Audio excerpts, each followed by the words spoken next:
This meeting is being recorded. Good evening, and welcome back to Let's Talk Destiny. I am your host, Jamie Green, and I am absolutely honored tonight to have a very special guest. She is my sister friend, and she is the president and founder of Ruby A. Neese Diabetes Awareness Foundation. I've been practicing that all day. And It's a long name, long name. And I am honored to have her because she has helped me. I am diabetic, and she's helped me to learn a lot. And tonight, I believe she's going to help you as well. And everyone who will be listening to this video and watching, first, I want you to subscribe to the channel. There is great content on our channel that will bless every area of your life. And I promise you, you will learn something and it will bless you to move forward in life. So tonight, I'm honored to have with me Mutima Jackson Anderson.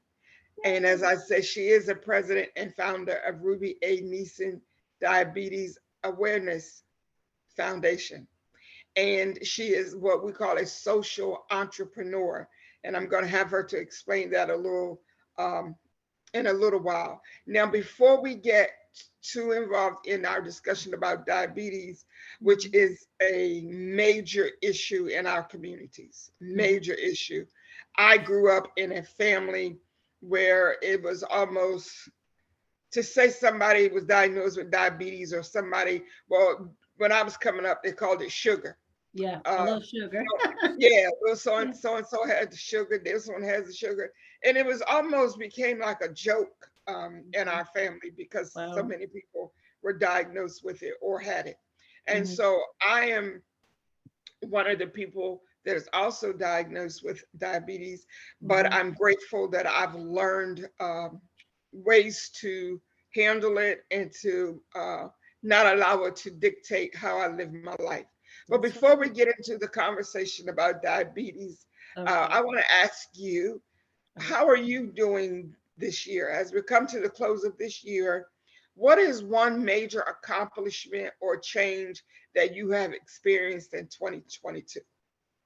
One major change, a couple of weeks ago, I attended a conference. It was a women's conference from this organization, Simplistic Restored Living. And the theme was rebirth or reset. And I think I've had some challenges this year, personal challenges, just business challenges. When you operate a nonprofit organization, there's a whole set of challenges with that. So with every detour that I've experienced this year about with grief, the reset, that was like, well, the theme was rebirth. So to be able to reset and to kind of turn my pain into purpose and renew that was something I think was an accomplishment this year, because it was a lot of going back and forth, like, do I give up? Not necessarily Yeah, wanting to give up, but just some hardship that came my way that I had to overcome. So I'm happy for a reset because we get to, do it all, change some things. And it's like a newness to that. So absolutely, absolutely. And as you said, when you are operating a nonprofit organization or any organization that deals with the community, my goodness, yes. it is extremely challenging. And there are moments when you say, I don't think I can do this anymore. Um, the Yes. people who promise to support don't support. Some who are supporting, all of a Mhm. sudden they just drop off, the train. You don't Yeah. even know where they got off at, but you look Yeah. for them, they're But gone. they got off. They detoured And and got off. yeah, and you didn't even realize they were gone. And Yeah. then uh, there's like, deception and misunderstanding and all Hmm. of that. But it is Yeah. key. And this is how I feel, and I want you to respond to this real quick. I Hmm. feel like the key is to remember why you started doing what you're doing. Absolutely. Yes. Yes. Yeah. Your why. That is the one thing that will carry you. That's how you persevere. That's how you move forward, is your why. Because with the business, of course, there's a reason why you start, but with the nonprofit organization or any type of social enterprise, you're there to affect change. And that change, you want to do that because it came from usually a place of either pain or struggle. So your why, the reason why you exist to affect change, I think that's your motivating factors. So that's what keeps us going. In my case, my organization is named in honor of my mother. I know the work that you do is in honor of your son and your parents. So, we keep going because we want to honor them as well as, of course, make a difference. Absolutely, absolutely. Yeah. And so, as we mentioned briefly in the introduction, this is National Diabetes Awareness Month. Yes. And so I absolutely did not want this month to end without you coming on and sharing with me and my audience a little bit about diabetes, because there's a lot of information that we just don't have access to.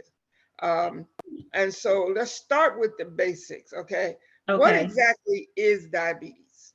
Well, diabetes is actually a group of diseases. It's categorized by the body's ability to produce insulin. And my organization, well, first, we primarily focus on type 2 diabetes. We raise awareness of the seriousness of diabetes, but we focus on bridging the health equity gap. Because what I learned as a caregiver for my mother, there was some factors that she was not able to control, her environment, some social factors. I think the medical industry focused on the clinical aspect. So we wanted to focus on some of those social detriments that were outside of the clinical space. But diabetes, it is a group of diseases. Type 2, previously the medical industry said it was no cure for type 2 diabetes. I think we've kind of proved them wrong. We've had participants who were able to bring down their numbers, the A1C, bring it down and keep it down. So when it's not present in the, when you don't have that high A1C number for 3 months, I think now the medical industry, they're acknowledging, hey, it can be reversed. So type 2, the reason why we focus on type 2, because type 1 is an autoimmune disease, and that really does require a lot more clinical, in my opinion. And we are a group of community health workers, so we are non-clinical. We're not medical professionals, but we do have a very prevalent role, important role in healthcare workforce. So we do more motivating, health coaching, connecting people to resources. So with type 2 and also gestational diabetes, which falls under the type 2 umbrella, it's lifestyle influence. So we've had conversations about that. When you go to the doctor and they say, hey, you need to focus on your weight, or lose weight or eat healthy. But there are other factors that we feel that plays a huge role. And one of those factors is support. So we are rendering, support. Our programs are through small support groups where you can understand the emotional aspects of diabetes, the financial aspects of diabetes. Diabetes can be very costly. We have people that can't afford their medication. They can't afford insulin. So we try to, work with them so they can get those resources to, have a better quality of life. Absolutely, absolutely. And I love that, because we get the medical, the medical field, giving us their, take this pill and, it'll help you with that. Take this pill, take this shot, what have you. But it's very few organizations out there, and yours is the only one I know personally, but I don't know a lot, so I won't say you're the only one. But you're the first organization that I have heard of that goes to the extent, I put it that way, protect myself, that goes to the extent of educating people. And even when you reference like the finances of it, the logistics of where I live, If I don't live in an area where there's a grocery store that has fresh produce, fresh vegetables, it's easy for my doctor to tell me you need to eat better. But in the meantime, here's this pill for you to take. So Right. since I don't have a way to get to the fresh produce, I just Right. keep taking the pills, which in turn create other issues, but we're not going to get into that. Well, So, we can get into it just a little bit if you don't okay. if you don't mind. I mean, just as a disclaimer, I mentioned I'm a little hot. I'm a community health worker. So a trained community health worker though, but with regard to medicine, I do respect the science. I respect science, and I do think that because we've had program participants that were against medicine. They thought it was evil and we're not taking our medicine, because that's another barrier. They don't trust the doctors. But I believe in taking medicine. I think God defines science. So it's okay to take your medicine. With diabetes medicine, and I'm just going to talk about one medication, metformin. I love metformin. I think metformin does really good to bring your numbers down, but metformin is very hard on your kidneys. So a lot of people, and this is through research, they've had kidney issues, which is a whole nother level of care. And that's it could be a problem. It's very expensive. You don't want to risk going to dialysis.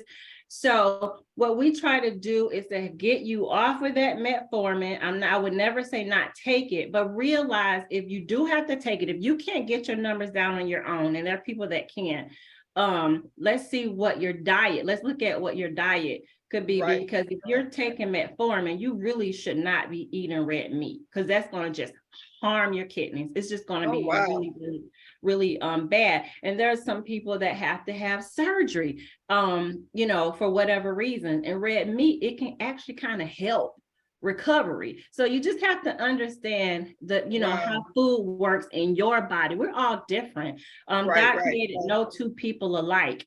So our body is not different. Our environment is not different. If you live in an apartment building and people are allowed to smoke, that's going to affect your health. So we just, try to render a more tailored approach. What's going on with you versus, Exactly. Yeah. I love that. And I love that. Now, before we go any further, explain to us exactly what is A1C. Well, it's the hemoglobin. I can't even pronounce it, but it's done when you go to the and those are conversations I don't have a lot because it's clinical, but it's they measure this particular number when you go to the doctor. It has to be done through blood work. A lot of people think they can check their A1C at health fairs, and no, you have to go to a doctor, and they do that through blood work. And the average, you want to be under 5. I've seen some that were 13, which is awful. We've got him down to 7, and now he's at 5. So you don't want to be over 5. I was pre-diabetic, and I just went to the doctor, and my A1C was like 4.7. I was shouting hallelujah, thank you, because I have a family history of diabetes. I know I know how scary that is, or how serious it is. So yes. And I absolutely need to do better with mine. I'm just going to be honest about it. I don't exercise like I should because of the pain. And then they keep telling me, well, the pain, if you exercise, it'll help with the pain. But because you're in pain, you don't exercise, which is one of the barriers that, as you were talking about earlier. And so all of these things are important for people to recognize, because sometimes you'll find yourself, if you keep going and getting tested and your numbers are not going down, you just say forget it, and you get frustrated. You just do whatever. So talking with you tonight is extremely important, and I want everybody who will be listening to this video to pay attention to what is being said, because if you're not diabetic, if you're not pre-diabetic, you may know someone in your family that is, you may have a friend that is, and this information is extremely important. Now, Mutima, are there hereditary factors that go along with diabetes?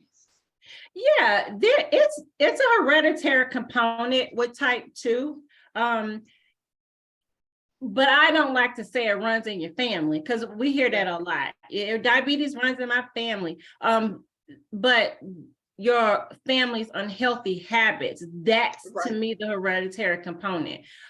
With regard to risk factors, there are some risk factors that are hereditary. I mean, like if you have a family history of diabetes, and there's some risk factors that we just can't control. Like I can't control that I'm African American. I can't control that I'm, over 40. So at my age, so the things that we can't control, of course, our weight and things like that. Yeah. But there is a hereditary component according to the medical industry. But I think it's some of those unhealthy choices, our grandparents or our parents had with their food choices. Absolutely.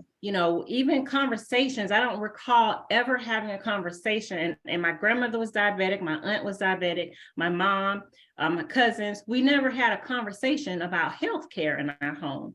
Exactly. So this is something that I think is also a generational thing. We have to have these conversations about our health. We have to have these conversations about our physical health, our mental health. I think that's really the only way that the dialogue is the only way that we really can start to change some of those unhealthy outcomes that have happened, in our families. Yeah. Absolutely. And I totally agree with the whole, because like I said, I've been hearing it all my life, ever since childhood. Oh, well, it runs in the family. It runs in the family. So that kind of makes you feel like, well, I'm going to get it no matter what I do because it runs in the family. But I remember thinking, there has to be a reason why it runs in this family and it doesn't run in everybody's family. So like you said, that you have to pay attention to the habits, the eating habits, just what are we doing? What are we putting inside our bodies that are contributing to these factors? And that's what we have to focus on, because you don't have to accept it that just because somebody else is doing it or somebody else has it. Because I've had family members who've had suffered blindness, some who've had amputations, all kinds of things. And it goes back to the diabetes, that's gotten so far out of hand. And so I just determined I'm just not going through that. Now, I need to do better. As I said, I think I need, I don't know what I need. I was getting ready to say I need somebody to stay on my case, but that's not going to work. Yes. And you do. We all need an accountability partner, or we call it peer support. Excuse me, because diabetes or any chronic disease, and you're managing two of them, if I can say that. Diabetes it could be degenerative, but it's a lot. So we do need accountability partners or peer support. Jamie, what did you eat today? Did you log your food in the food log? So I may have to get you a food log. Did you take your check your blood sugar? Are you going to the doctor? Are you, there's some things that are non-medical. I think it's very important. Are you meditating? Are you, don't watch too much television, because you don't want whatever's going on in the world to kind of hinder your care plan. So it's, I think we need, peer support. If you can't get to the doctor, how can I help you, to get to the doctor? So these are all things that are very important to manage your health. And support is important. There's a lot of things we can do on our own, but I think to have that companion or peer support, I think is vital. Yeah, it's absolutely vital, because I keep thinking, like, even what you said about the food journal, like couple of times I've joined in on some of your meetings, Zoom meetings, and I start from that day writing down like what I'm eating, and that might last 3 days, and then and then it dawns on me, oh my God, I didn't write anything down today. So yeah, you definitely need that support. So how exactly, what are some ways that diabetes does affect our minds and our bodies? Well, diabetes, let me go over some of the complications, because if you are diagnosed with type 2 diabetes, you risk several complications. And I think to me, the most It's a very important one because it's our foundation. It can cause you to have an amputation. I know several people that had amputations, and our feet, that's our foundation. So if we don't have that, and there are people that do okay, but it does impact your quality of life. So, you don't want to risk an amputation. Also, dry skin, as diabetes can cause dry skin, even if you're taking medication or aging, it can cause your skin to be dry, and that puts you at risk for infections also, because if your skin is dry, it could crack, and if it cracks and it bleeds, you're exposing it for infection. So it also can affect your vision, which is, important. We want to be able to see. Diabetes can cause, and for financially, as I mentioned, it could be very expensive. Insulin, the cost of insulin, your food, you'll have to eat that different if you're in a household. You may have to eat different from your family. So, but with regard to your body, your physical health, your feet, it affects your vision. It affects from head to toe, your eyes. So, yeah. And that's true, because I am currently, most people have to go to an eye doctor once a year. I have to go twice a year because I'm diabetic and because of the sarcoidosis, because you can also get sarcoidosis in your eyes. And so, as a matter of fact, I saw the doctor this week, Monday, 2 days ago, and they run these special tests and check my eyes to see if the diabetes is affecting my eyesight or the sarcoidosis. So these things are extremely important. And when you have these things going on in your body, that's why I also say that you shouldn't tell people how to feel about what they're going through, because you don't know every piece of what they're going through. Like the people that know me or connect with me on social media, I spend a lot of time trying to be humorous. Yeah. Partly because it's just a part of who I am, the whole drive. My sister said that.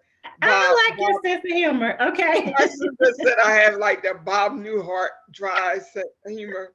And and so I'm doing that, but I'm also dealing with the sarcoidosis, which has its own set of symptoms and issues, then the diabetes, and praying, Lord, I don't want to end up blind. And, it's like all of these things you have to, that you're dealing with. And so it's important to have conversations with people such as yourself, because it doesn't have to be a situation where you just say, I just give up, just forget it. I have someone that's close to me that I know that has died, but she has type 1. And she, I used to take metformin. I have type 2, and it just tore my stomach up. Yeah. So I just stopped taking it. Yeah. So the doctor was like, no, you can't just stop taking it. Like, we have to change it to something else. So then I started doing better with my diet and losing weight and stuff like that. And so then I didn't have to take anything. Then of course I stopped doing, it's not like I eat the wrong thing all the time. It's sometimes I don't eat at all. You don't eat enough, yes. And you have to, that's the thing, you have to have these small meals a day, because it's the fuel, the energy that you need. Yes. So, and let me say something, I didn't mean to interrupt you, but you said something really important. I hope your audience gets, can see how important it is. You mentioned, like sometimes you may be tired, and you can't really engage in a lot of activities. Diabetes, and when you're taking any medications or you have another chronic disease, people really should be mindful that sometimes it's really hard on the body. It causes a lot of just, you're tired, you're exhausted, a lot of fatigue. So if you're not able to, engage socially or go different places, it's because your body is really exhausted. And I think people should also understand that could happen when you're taking certain medications. So it's important to eat. You're going to have to eat. You need that fuel, that energy to keep going. So yeah. I just wanted to say Thank that. you, and thank you for reiterating that, because there are people that say, you know, you don't go anywhere, you don't do anything. When somebody invites you, you don't, because literally, Yeah. I It's feel tired. some days like Yeah. I'm sitting in mud, and Yeah. I can't hardly lift my arms, my legs. That is one of the symptoms of the sarcoidosis. Hmm. Then it's also a symptom of the diabetes. Yes. Then emotionally, some days I'm just like wiped out. I just can't take anymore. Hmm. So all of that is going on, and we have to be conscious and sensitive to the Yeah. fact that people are going through things.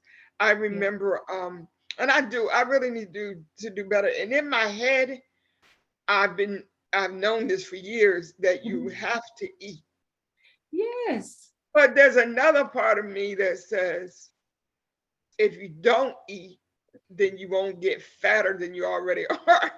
And a lot of people think that if you eat a lot, I mean, just like some people associate being type 2 diabetic with being morbidly obese or overweight. Because I know people that are they don't have any weight issues and they're type 2 diabetic. Yeah, But yes, small meals, I'm not saying, because sometimes medicine can change your appetite, but you have to, I yes, mean, you have to eat. If it's not, even if it's some fruit, a bowl of fruit or yeah. something, some toast, I mean, you have to eat. And it's not going to, skipping a meal, that will cause you to gain weight faster than eating those small meals throughout the day. And again, that And works. the older you get, your metabolism is all It jacked up slows. anyway.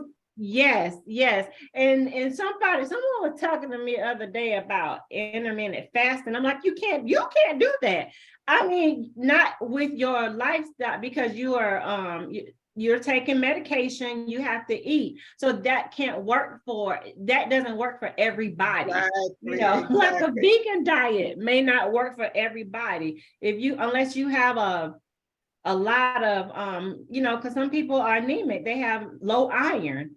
So if you're not getting, how are you getting your iron? If Right, right, you right. can get that in plants, but beef that'll give it to you faster. So Yeah, you really have to eat based on your health condition. We yeah. don't promote any diets because it's not for everyone. We definitely don't promote the diabetes diet because that doesn't work for everyone. It can cause high potassium levels, which could cause you to have a heart attack or cause your heart to disrupt. So, and these are the things your doctor's not, I'm not saying your doctor's not saying that on purpose. They're seeing many patients throughout the day, and they Yeah, don't really, your A1C doesn't show your environment. It just shows that you are unhealthy. Your glucose is high. exactly, So, we exactly. just be mindful of those fad diets because it doesn't work for everyone.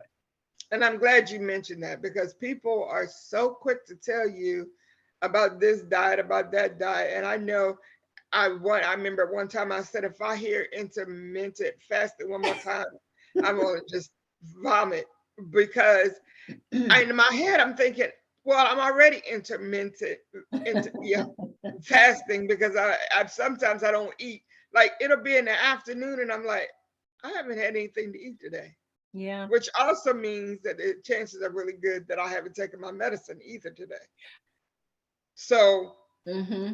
I had to Mm-hmm. make myself bring all of my medications, into my bedroom, Uh-huh. because if I keep saying I need to get up and go in the room and get my meds, and then I just don't have the energy to do that.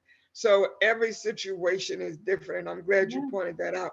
And it's funny because I'm like almost obsessed with my 600-pound life. Like, and That show. my son is like, every time I come in your room, you're either watching the ID channel where people Mhm. killing people, or you're watching these really big fat people Ah. explaining why they are fat. And I said, and they're also killing themselves too. So it all still is killing. But one of the things that Dr. Now says Mhm. is what you just said, that you have to eat, because even in his program, he has like how many times a day you're supposed to eat. And I constantly hear patients when they're not losing weight or they're gaining weight, and he'll Right. say, "How many times are you eating?" And they Right. might say once a day, Once or today. and he's No. like, "Well, that's why." Yeah. And intellectually, you can't process that, Hmm. because we were trained and programmed as children. The more you eat, the fatter you're going to be.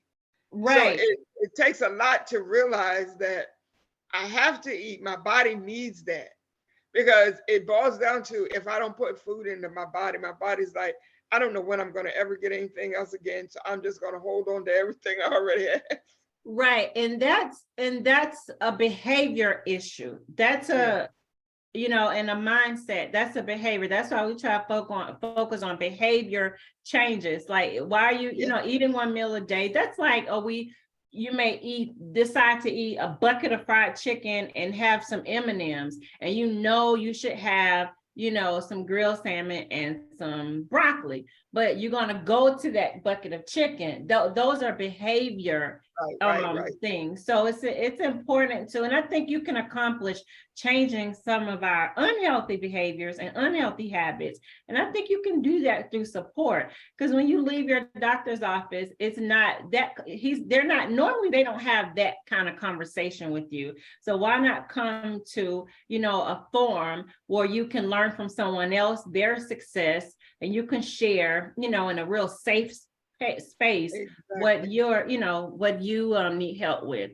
So When do you have your diabetes awareness forums? How often do you have them, and who's welcome to join? Tell us a little bit about that. okay, so pre the pandemic, we had about 12 support groups here in the state of Georgia, actually. And we would meet throughout the state. During the pandemic, we had to pivot, of course, because of everything shut down. So we started engaging people virtually. So we continue to have those virtual sessions, and they're twice a month.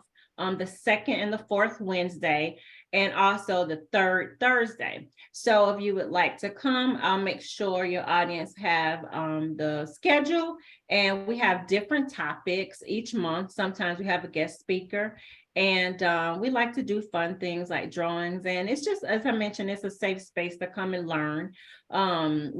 I mentioned, we have like fun topics. So it's not an intervention, but I do think we are offering tools that can help you to manage your diabetes. And if you're here in the metropolitan Atlanta area, we put everything on our website, our schedule. Our website is fightdiabetesnow.org.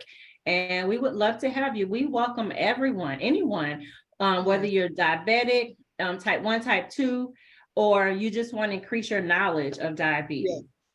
I love that. And I want to encourage all of my listeners who are listening to check out Ruby A. Neese Diabetes Awareness Foundation. I'm going to have Mutima's going to give us, her website information, the contact information before we leave today.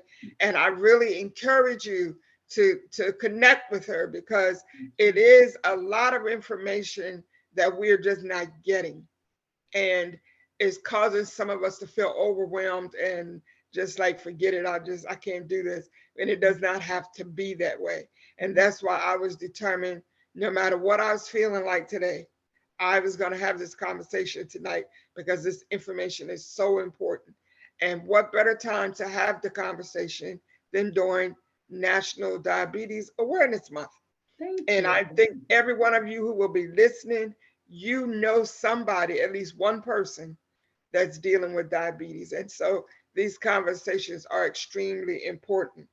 Now, before we go, first I want to say, I want those earrings that you Thank have you, on. my butterflies. I love butterflies. And and I was told to ask you this question and to see Okay. what your response is. Okay. My oldest son, Okay. I told him that I was going to be talking with you tonight. And I Okay. told him who you were and what you do and how important you are to me and all of that good stuff. Okay. And he said to ask you this question. Okay. All right. First, he said that this is his feelings. Mhm. Ignorance, along with trusting our oppressors with our health, are two leading causes that help us to perpetuate suffering from diseases. What do you see as the leading cause to diabetes in our community? And he mentioned to me how our ancestors and those that went before us, how they had more of a holistic diets. They ate things directly from the earth. They drank, the water Mhm. was pure, everything on the earth was pure.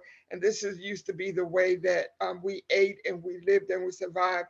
And so Yep. now he feels like because we've gotten away from that and got so caught up into, what's dictated to us to eat and drink or whatever, Right. that he feels Mhm. that those are the two reasons why we have a perpetual cycle of disease in our community. And he wanted me to make sure, he made me promise that I would Okay. ask you, what do Well, you see? and congratulations on his novel, soon to be best-selling novel. I absolutely agree with him, and that's why I think it's important to know your family health history. I think some of the social detriments of health that impose a huge problem. And it's because there's so many disparities. African Americans, we are at a higher risk, higher rate of developing diabetes. And then some of the other disparities prevent us from managing it. We don't get paid as much as other races. We have, there's rental disparities. A lot of us don't own, we rent, which that's another problem because we're paying more in rent. There's a Yes, lot of disparities. Some of the neighborhoods, the communities that we live in lack adequate access. So yes, I do think history plays a tremendous role. Our ancestors, the ones that were eating, the healthy berries, that ate healthier. yes, Nowadays, we in this fast paced society where we want things quickly. The food production is I don't agree with how some of the food is produced. A yes, lot of the steroids may be in certain meats. That also causes a problem. So I do agree with him. History plays a huge role, and some of the social grievances that we have. Just with even if you want to talk about slavery, we were provided unhealthy meals, during that's right, slavery.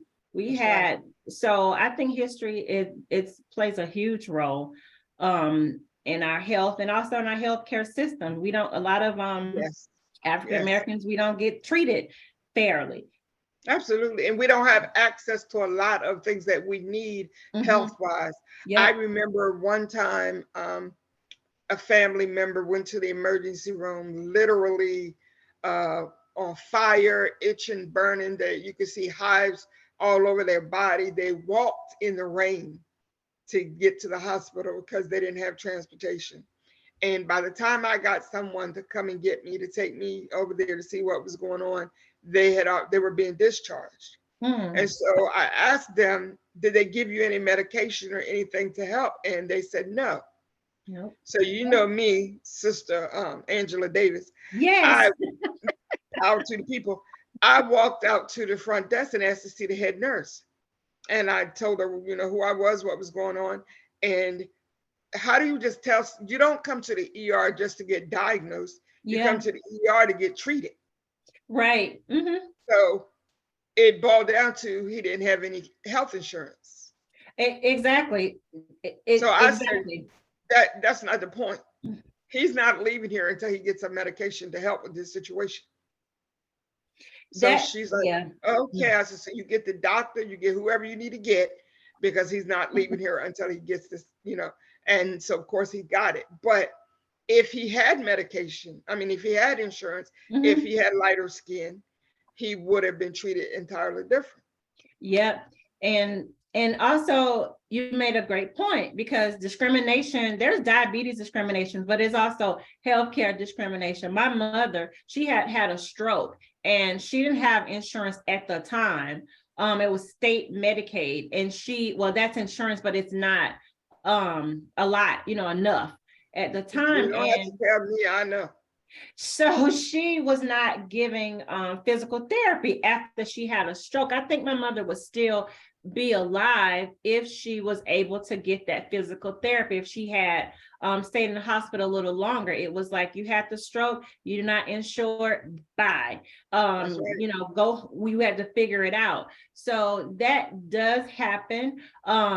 We know that Black women, even giving birth, it could be dangerous for us. And I have one of my Facebook friends, she gave birth and had, I think, a seizure. The pain was very bad. And now she is literally like in a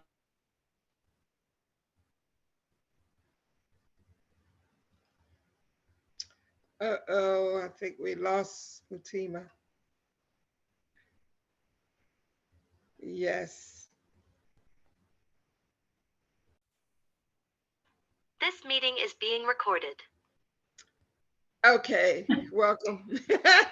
So as we bring this conversation to a close, we do want to remind everyone to subscribe to this channel and to connect with Mutima.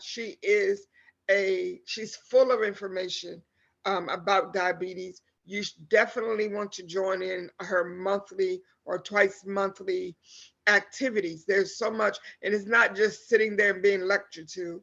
There is a lot of interaction and fun things that you can really learn. So we're talking about the discrepancies and in the inequalities with regard to our healthcare, Yeah. and that even that applies to our diabetes care. We are hearing nationwide about the astronomical cost of insulin and other medications that treat diabetes, and so we want to do what we can. We can't control what the politicians do. We can make our voices heard.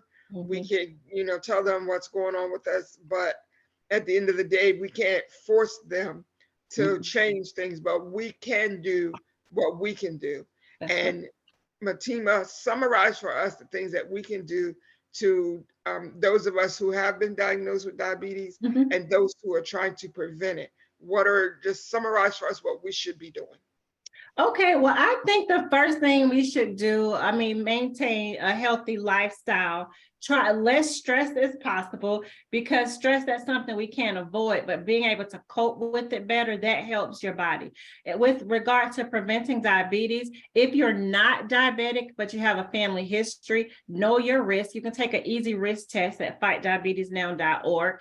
If you have been diagnosed, make sure you have a good support system. Make sure of course, you do want to follow the instructions of your doctor, but do things on your own as well. Make sure you know your numbers, your A1C, check your glucose. Of course, follow what your doctor says, and also eat healthy. You want to be active physically. Activity is very, very important. So yeah. Awesome. And also you mentioned learn to advocate for yourself. Take ownership of your health. We only have this body once, and the doctor's only responsible for a small portion. You're responsible for over 90% of your health care. So ask questions, always get a second opinion. The doctor works for you. The doctor works for you. So if you don't like your doctor, I always tell our program participants, you can fire them and find one that will do what you need them to do. Absolutely, absolutely. Because as you said, it's your body. And I've told a couple of doctors along my journey, I did. I know you did. I'm not, all is what's in that textbook. I live with this body, so I know what's going on over here. I know the changes I'm experiencing. I know what's the discomfort. I don't really want to keep hearing about what the book says. I'm telling you what's going on and what are we going to do about it. So you have to be your number one advocate when it comes to your health. Absolutely. So Mutima, as we close out, tell us how we can contact you. Okay, so my website is fightdiabetesnow.org, www.fightdiabetesnow.org. We are located, our office is in Metro Atlanta, but we serve the entire state, and we actually can serve people globally through virtual sessions. So we would love for you to come and engage with us. If I can help you on this journey, we're here to be a wellspring of support. So thank you so much, Jamie, for having me. It is Diabetes Awareness Month. And again, there are millions of people living with diabetes. And I just want to also mention this, there are also many people that have diabetes, they don't even know it. So it's important to know at least your risk, or, see if you are. Go have your blood work done to see what your A1C is. And then you can start the process of self-managing and preventing or, reversing type 2 diabetes. Absolutely. Absolutely. Again, I thank you so much for joining me tonight. You have been a well of information, and I'm still processing some of the things that I've even learned today as many times as I have talked with you. And I appreciate you taking the time to join us tonight. I want to remind our viewers to subscribe to the channel, to play this video, get all the information you can get, and share the video. Yes. There are, as I said earlier, every one of us knows at least one person that is dealing with diabetes. And so let's share and let's help each other to be the best versions of ourselves. Again, thank you for joining me tonight on Let's Talk Destiny. I look forward to talking with you soon. Have a good night, Mutima. Thank you. Thank you. Have a good night. All right. Uh-oh.